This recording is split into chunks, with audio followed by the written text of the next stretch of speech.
ये क्लास आपकी पेट की क्लास होने वाली है और ये ऐसे क्वेश्चन हैं जो आपके 15 अक्टूबर 2022 में यानी कि शिफ्ट सेकंड में शाम वाली शिफ्ट में पूछे हुए प्रश्न हैं। तो जरा इनको इस अपने समय को इस पे अच्छे से दीजिए और ये सारे प्रश्न एक बार समझने का प्रयास करिए क्योंकि आपके लिए बहुत ही इंपॉर्टेंट होने वाले हैं प्रश्न जो हैं, क्योंकि ये सभी प्रीवियस क्वेश्चन हैं। तो प्रीवियस क्वेश्चन को बहुत हल्के मत लीजिए, तो समय दीजिए, आप समझने का प्रयास करिए। तो शुरुआत करते हैं पहले प्रश्न के साथ। अपना पहला प्रश्न देखिए क्या दिया है। हिंदी का प्रश्न है, स्थावर का विलोम शब्द है। स्थावर का विलोम शब्द है, आप भी बताइए, सभी लोग बताइए। स्थावर का विलोम शब्द क्या होता है? जंगम होता है। क्या होता है? जंगम होता है। और ये सबसे ए वाले ऑप्शन पे ही आपको देखने को मिल गया है, इसलिए बहुत ज्यादा इस पे समय वेस्ट नहीं करना है। ठीक है। और सबसे पहले जान लेते हैं कि जैसे अब जो बचा हुआ है ये डी ऑप्शन जो है चेतन, सॉरी चेतन का विलोम जो होता है वो अचेतन होता है। क्या होता है?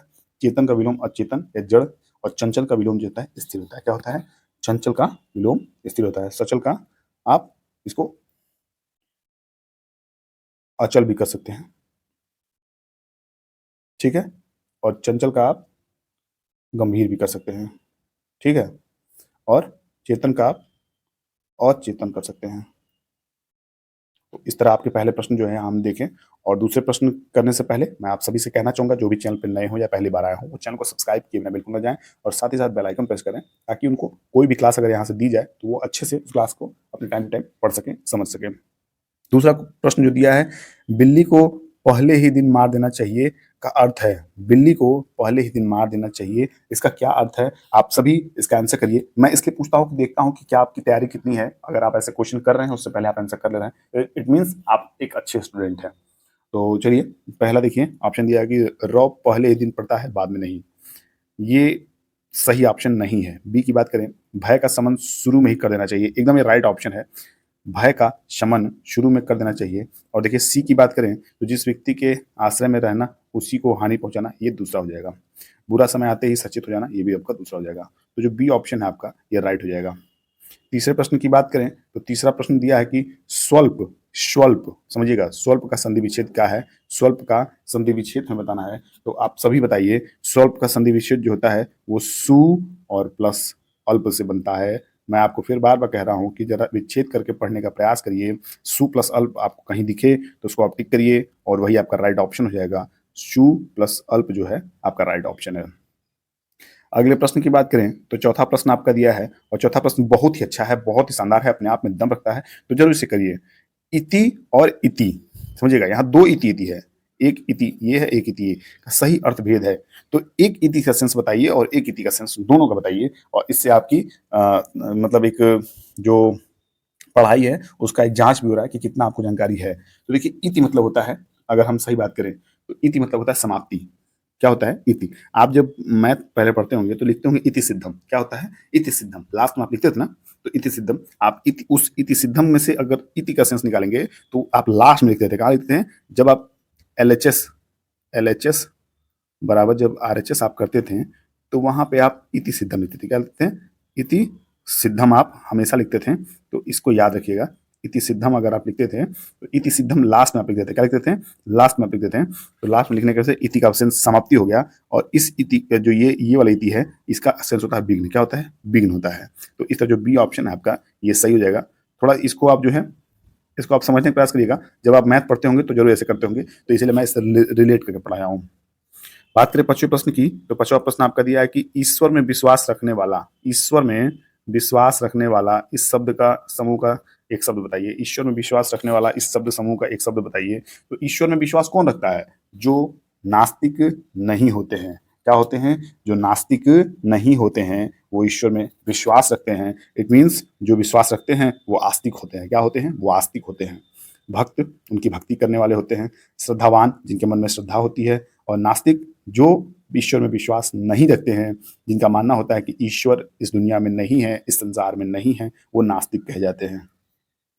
छठे प्रश्न की बात करें तो छठा पर देखिए करंट अफेयर से आपका है, दिया है कि निम्नलिखित में से किस राज्य सरकार ने 5,000 रुपए की काशी यात्रा, समझिएगा फिर से, 5,000 रुपए की काशी यात्रा सब्सिडी योजना शुरू की? तो आप इसका आंसर करिए। देखिए 5,000 रुपए की अगर सब्सिडी दी है इस गवर्नमेंट ने, किस स्टेट गवर्नमेंट ने 5,000 रुपए की सब्सिडी राशि दी है काशी यात्रा के लिए?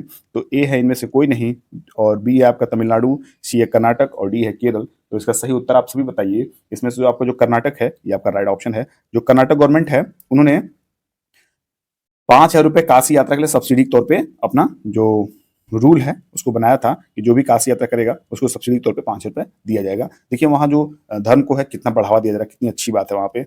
और अगर 7वें क्वेश्चन की बात करें तो 7वां क्वेश्चन दिया है कि जून 2022 देखिए जून, ये करंट अफेयर जो है, जब 2022 का पेपर 2022 के करंट अफेयर इसमें पूछे गए हैं।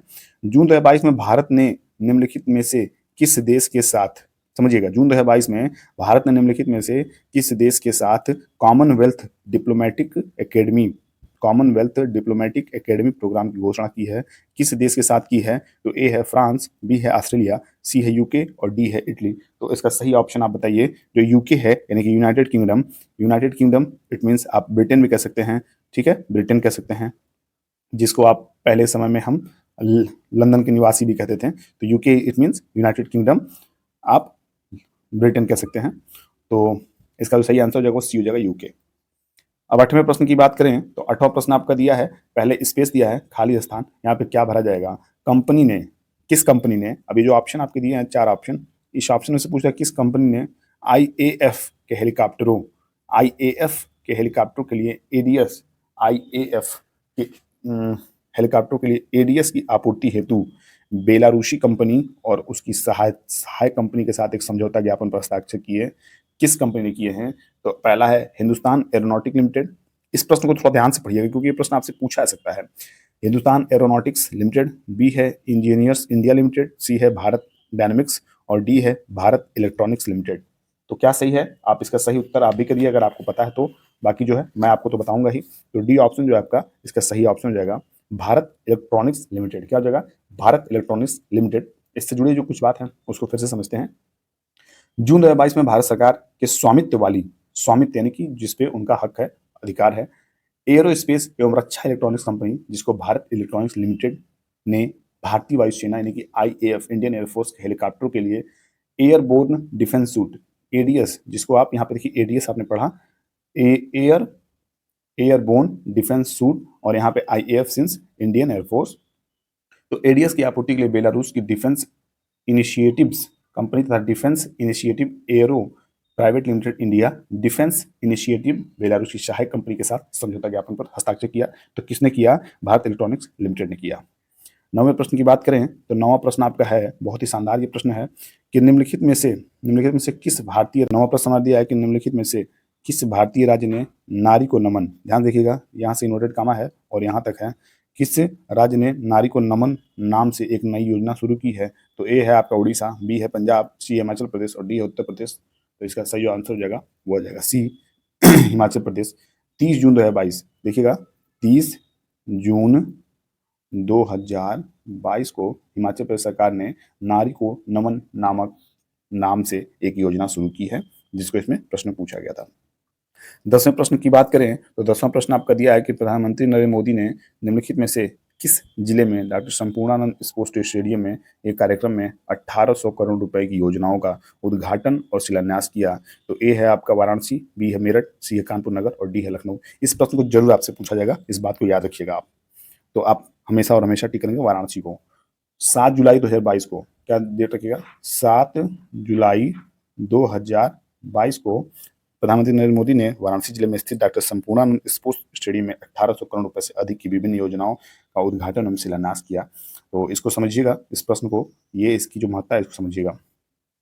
अब बात करेंगे 11वें प्रश्न की, जो दिया है कि किस संस्थान ने India's booming gig and platform economy शीर्षक से एक रिपोर्ट जारी की?